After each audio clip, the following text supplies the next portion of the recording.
The True Story of the Three Little Pigs by A. Wolfe, as told to John Scieszka, illustrated by Lane Smith. Everybody knows the story of the Three Little Pigs, or at least they think they do. But I'll let you in on a little secret. Nobody knows the real story, because nobody has ever heard my side of the story. I'm the wolf, Alexander T. Wolfe. You can call me Al. I don't know how this whole big bad wolf thing got started, but it's all wrong. Maybe it's because of our diet. Hey, it's not my fault wolves eat cute little animals like bunnies and sheep and pigs. That's just the way we are. If cheeseburgers were cute, folks would probably think you were big and bad too. But, like I was saying, the whole big bad wolf thing is all wrong. The real story is about a sneeze and a cup of sugar. This is the real story. Way back in once upon a time, I was making a birthday cake for my dear old granny. I had a terrible sneezing cold. I ran out of sugar. So I walked down the street to ask my neighbor for a cup of sugar. Now, this neighbor was a pig, and he wasn't too bright either. He had built his whole house out of straw. Can you believe it? I mean, who in his right mind would build a house of straw? So, of course, the minute I knocked on the door, it fell right in. I didn't want to just walk into someone else's house, so I called, little pig, are you in?"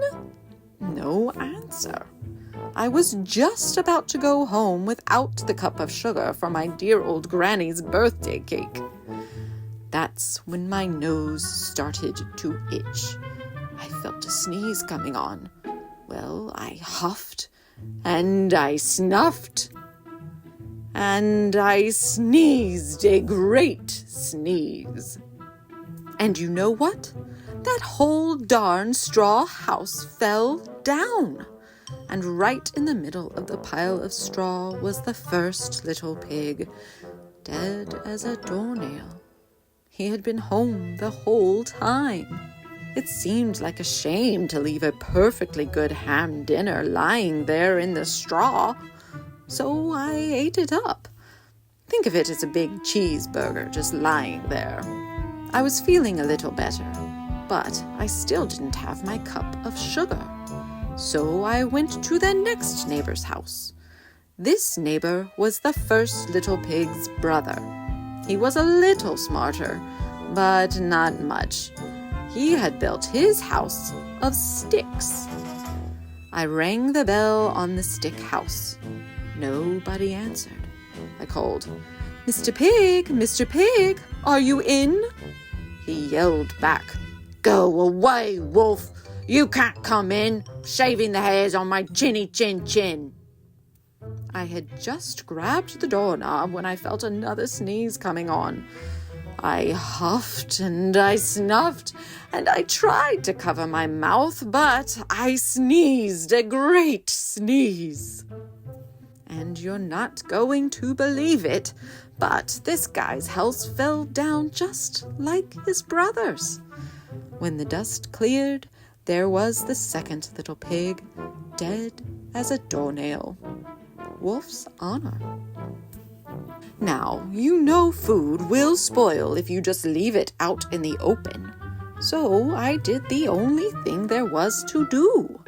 I had dinner again. Think of it as a second helping. I was getting awfully full, but my cold was feeling a little better. And I still didn't have that cup of sugar for my dear old granny's birthday cake. So I went to the next house. This guy was the first and second little pig's brother.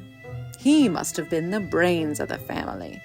He had built his house of bricks. I knocked on the brick house. No answer.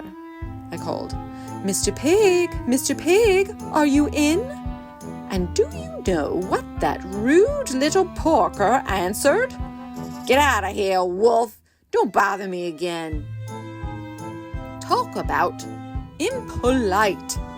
He probably had a whole sack full of sugar, and he wouldn't give me even one little cup for my dear sweet old granny's birthday cake. What a pig! I was just about to go home and maybe make a nice birthday card instead of a cake when I felt my cold coming on. I huffed and I snuffed and I sneezed once again. Then the little pig yelled, "And your old granny can sit on a pin." Now, I'm usually a pretty calm fellow, but when somebody talks about my granny like that, I go a little crazy. When the cops drove up, of course, I was trying to break down this pig's door. And the whole time I was huffing and puffing and sneezing and making a real scene. The rest, as they say, is history. The news reporters found out about the 2 pigs I had for dinner.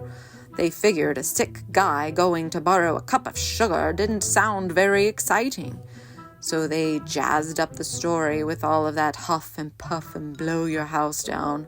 And they made me the big bad wolf. That's it. The real story. I was framed. But maybe you could loan me a cup of sugar?